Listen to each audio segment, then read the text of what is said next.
Maybe you felt it already, that weird moment where something you used to believe in stops feeling real.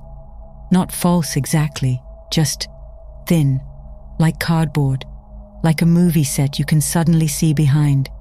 One day you're fine, you're living your normal life, scrolling, working, chasing something you were told would matter. And then, quietly, your mind goes, wait, is this all? And once that question lands, it doesn't leave politely. It moves in. It starts rearranging the furniture. Plato's cave starts right there, not in some ancient classroom, in your everyday life, in the part of you that's been fine for years and suddenly isn't. The story is simple, almost too simple, which is why it's dangerous. A group of people are chained from birth inside a cave. They can't turn around. They can't look anywhere else. All they see is a wall in front of them. Behind them there's a fire, and between the fire and their backs, people carry objects, figures of animals, plants, things. So those objects cast shadows onto the wall. The prisoners watch the shadows their whole lives and call that reality. They name them, they argue about them, they build a whole worldview out of them. And honestly, why wouldn't they? It's the only thing they've ever known. So here's the uncomfortable part. The cave isn't society out there. The cave is whatever you've accepted without questioning.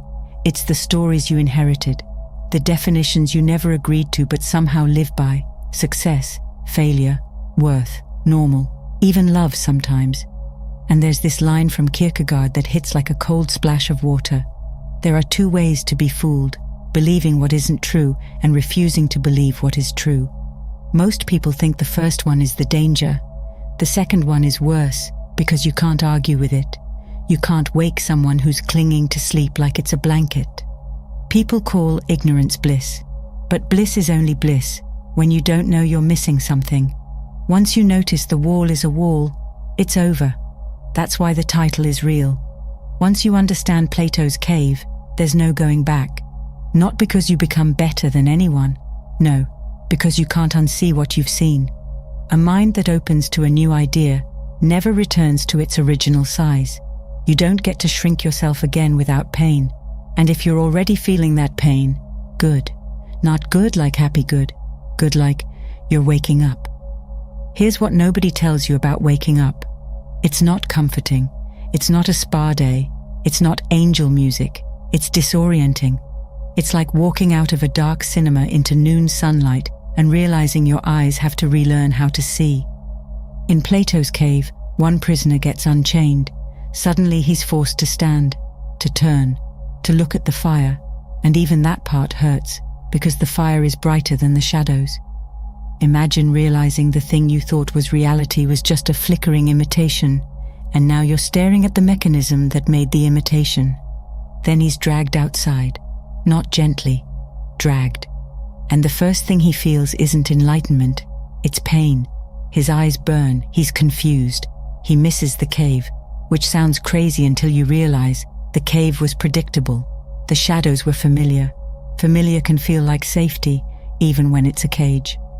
So the moment you start questioning your old life, don't be surprised if part of you wants to run back. Don't shame yourself for it either. The nervous system loves familiar patterns, even painful ones, especially painful ones you've learned to survive. Plato uses that progression for a reason. First, the freed prisoner can only handle reflections in water. Then he can look at objects directly. Then he can look at the sky. And only after time, after adjustment, can he look at the sun, the source of light itself. In Plato's language, that's not just sun. That's truth. That's the form of the good, the deepest reality behind reality. So the journey isn't just learn new information, it's transformation. Your perception changes, your identity changes, what you want changes, what you're willing to tolerate changes. And yes, people around you might not like that. Socrates said, "The unexamined life isn't worth living." People quote it like a motivational poster.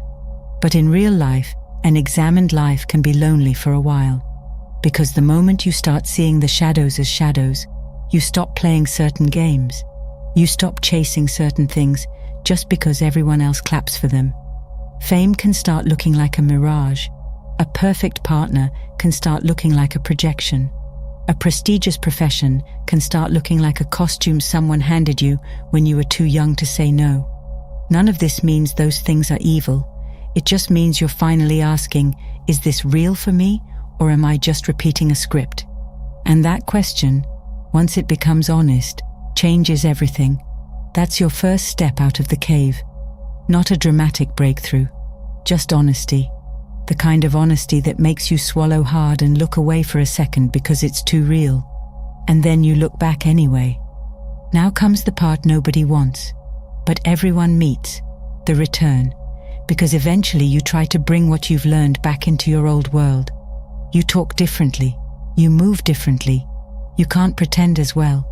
Sometimes you try to explain to people you love what you've realized, and you think you're being helpful. And somehow, it goes badly. You expected relief. You expected, yes, you're right. What you get is defensive jokes, irritation, dismissal, maybe even anger. And you're standing there like, wait, why are you mad? I'm trying to free you. Plato predicted this perfectly. When the freed prisoner returns to the cave, his eyes can't adjust to the darkness anymore. He can't see the shadows clearly. The prisoners watch him struggle and say basically, see, leaving ruined him. He's blinded. He's stupid now. And in Plato's story, if they could get their hands on him, they'd kill him for trying to unchain them. Harsh, right? But then you remember what happened to Socrates, Plato's teacher, condemned to death for questioning the norms of his society. Same pattern. Society often doesn't punish ignorance. Society punishes disruption. And if you zoom out, you see this pattern everywhere, like it's stitched into the human story. Prometheus, a titan whose name means forethought. He sees humans struggling in the dark and steals fire from the gods to give to them. Fire in that myth isn't just warmth. Fire is knowledge. Fire is civilization. Fire is the spark that turns helplessness into creativity. And what happens to Prometheus? He's chained to a rock and tortured daily, not because he harmed humans, because he changed the balance of power. He brought people light. See the connection? The freed prisoner and Prometheus are the same archetype wearing different clothes. The one who goes up, sees more, then comes back holding something that changes everything. And here's what's heartbreaking. The people still chained usually don't say thank you, because the cave doesn't feel like a prison to them. It feels like reality. And any attempt to pull them out feels like violence, like you're trying to take away their world, which in a way, you are. So patience matters. Empathy matters. Some people aren't ready to leave the cave, not yet. For them, the shadows still feel safer than the sun. And honestly, you can't force someone to see. You can't drag someone into truth like you're dragging a couch up a staircase. All you can do is live differently, speak gently, keep your heart open, and understand the strange truth Kierkegaard pointed to. Refusing to believe what's true is one of the deepest forms of being fooled. Not because people are stupid, because fear is persuasive. Fear whispers, stay where you know the rules. Joseph Campbell called it the hero's journey. And once you see it, you start noticing it everywhere. Myths, religions, novels, movies, even the quiet turning points in your own life that didn't look heroic at the time. Campbell mapped this pattern into 3 stages: departure, initiation, and return. Leave the familiar world, face trials and revelations, come back changed, carrying something for others. Plato's cave fits it perfectly. Prometheus fits it perfectly. And here's the thing, your life fits it more than you realize. Departure doesn't always look like quitting your job and moving to a mountain. Sometimes departure is internal. It's the moment you stop lying to yourself. It's when you admit, I'm not okay living like this. Or, I don't believe what everyone believes. Or even, I've been performing my life instead of living it. That's the call to adventure. It's subtle. It's rarely dramatic. It's often inconvenient. And you'll probably try to ignore it at first, because ignoring it lets you keep your old identity intact a little longer.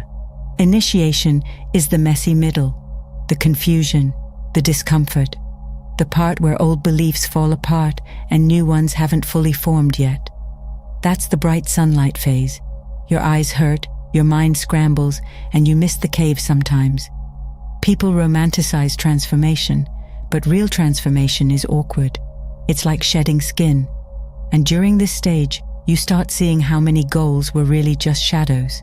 Society projected them onto the wall, everyone agreed to clap, and you joined in because you wanted to belong. Again, no shame. Humans are wired for belonging. But now you're wired for truth too, and those two don't always hold hands. Return is where your soul gets tested, not because you're meant to be some savior, because you're meant to embody what you've learned. Buddhism tells a version of this. Prince Siddhartha leaves luxury, sees suffering, searches for truth, becomes the Buddha, and then returns to share what he's realized, met with both acceptance and resistance. Confucian thought points to the superior man, who learns and reflects, not for ego, but for the benefit of society. Taoism whispers something softer. Wisdom comes from a deep alignment with nature and the self, a seeing beyond surface noise. Different cultures, same heartbeat. Even modern stories keep retelling it, because it's not just entertainment, it's a mirror. The Matrix is basically Plato's cave in a leather jacket, a world of shadows, a sudden awakening, a painful adjustment to reality. Then the choice, go back to sleep, or live awake and carry the burden of seeing. And that's the real choice in your own life too. Not once, over and over. Every time you catch yourself slipping back into comfort, just because truth feels heavy. Plato's cave isn't a cute metaphor. It's a warning and an invitation.